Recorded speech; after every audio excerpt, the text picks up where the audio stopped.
There's a thought a lot of us carry around quietly, a little bit like a stone in our pocket. It goes something like this. It's been a year. It's been 3 years. It's been 10 years. Why am I still not over this? Maybe it's a person you lost. Maybe it's a marriage that ended, or a version of your life that didn't happen the way you planned. Or maybe it's something that happened decades ago that, on certain days you kind of get the wind knocked out of you with no warning at all when you think about it.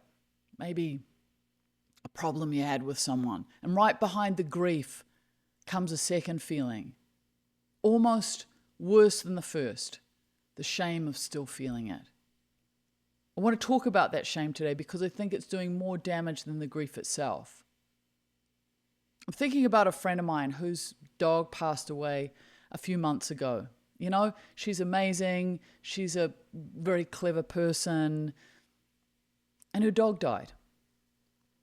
And I saw her yesterday and we were talking about it, and she said, I still think about my dog 700 times every day. I know that was a slight exaggeration, but it's true. It is how she's feeling about it. Nobody says it out loud. There's no over it. There never was. And the idea that there should be, that's not wisdom. It's not maturity. It's really a myth, and it's one of the cruelest ones that we carry. So here's where it comes from partly. If you look at the research that's been done around how people actually move through loss, there's something that's really interesting. Most of us don't go through grief in neat, predictable stages. We don't move from denial to anger to acceptance like a checklist. Even though Elizabeth Kubler-Ross's work is incredible on death and dying, we don't go from one stage to the next in a linear line. Grief instead tends to come in waves, even years later, often triggered by something small, something unexpected, maybe a song, maybe a smell, maybe an old joke at a coffee table. And this wave pattern is not a sign of unresolved grief or the inability to heal from the grief that you're experiencing. It's simply what grief looks like. And that wave coming back doesn't mean you're back at square one. It just means you loved something, you loved somebody, and that something or that somebody mattered, and your nervous system hasn't been instructed to forget it just because time's passed. So time does change grief. That part's true. We all think about someone we lost. One of my biggest griefs was when I was 17 and I lost one of my closest friends to leukemia.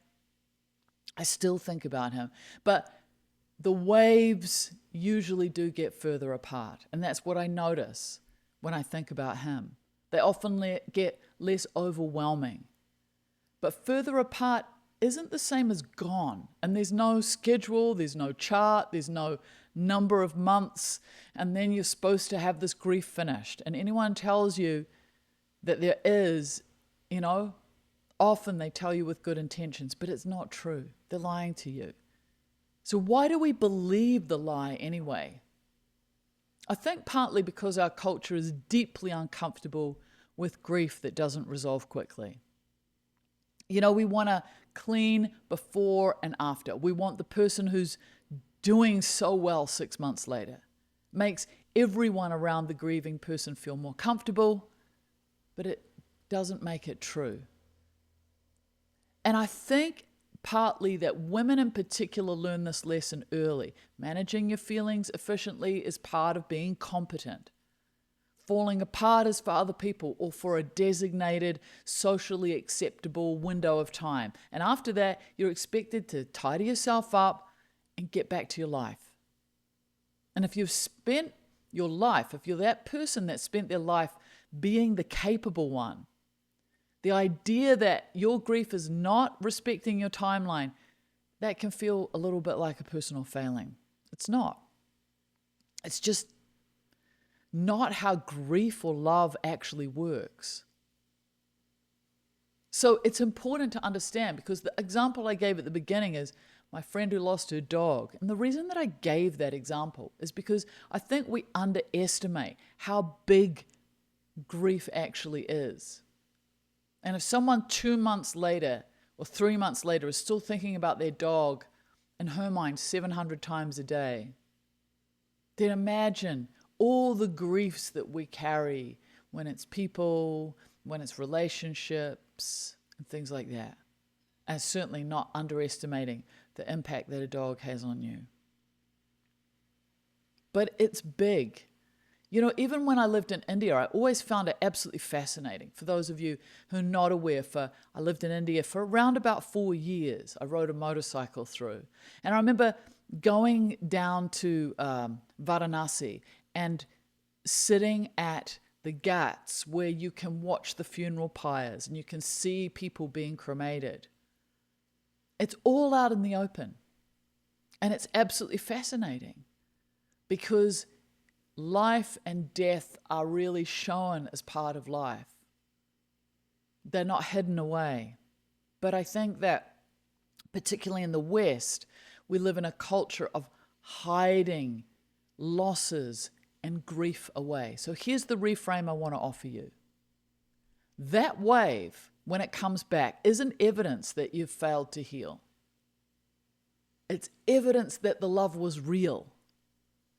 So grief isn't a malfunction in your system. It's the precise, accurate cost of having loved somebody or something deeply and just missing them or missing it.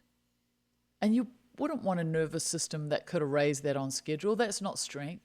That would actually be a kind of loss in itself. So what helps is not forcing a timeline. What helps is changing your relationship to those waves themselves so that when one arrives, you're not also fighting the secondary shame of, whoa, I shouldn't still be feeling this. The wave is hard enough on its own. It doesn't need the extra weight of you telling yourself you're doing grief wrong. That's so important. So here's your experiment. The next time a wave of grief catches you off guard, whatever it's attached to, say this to yourself. That makes sense. I'm not behind. This is just what love looks like now. That's it. No analysis, no time checking, just that one sentence. Offered to yourself the way you'd offer it to a friend who apologized for crying at the wrong moment. And I have another couple of strategies, for people who have passed, who have left. One of my closest friends passed a year and a half ago. And whenever I think of her and I have that longing of, oh God, I miss her so much, then I just send her love and I say hi to her and I just am with her. I stay present with her for a moment and I find that incredibly helpful. And if it's a relationship on whatever level that no longer exists anymore, then instead of feeling the pain, the grief of the loss, what I do in that grief is I send that person love. May you be happy, may you be well, may you be safe, even if I feel that person has wronged me. So notice that you don't have to fix the wave. You don't have to shorten it. You don't have to explain it. You just have to stop adding shame on top of it. If any of this landed for you, make sure you go to the quiz. It's in the description. It'll help you see where your happiness levels are at. It's free and it's personalized. You get a personalized PDF. So if you feel this grief, if you experience these waves, you're not behind. You were never on a schedule to begin with. The fact that something can still catch you years later isn't proof that there's something wrong with you. It's proof of how much it mattered. Grief doesn't end on a deadline. It just learns to live alongside you. As always, be kind, take care, go gently in the world.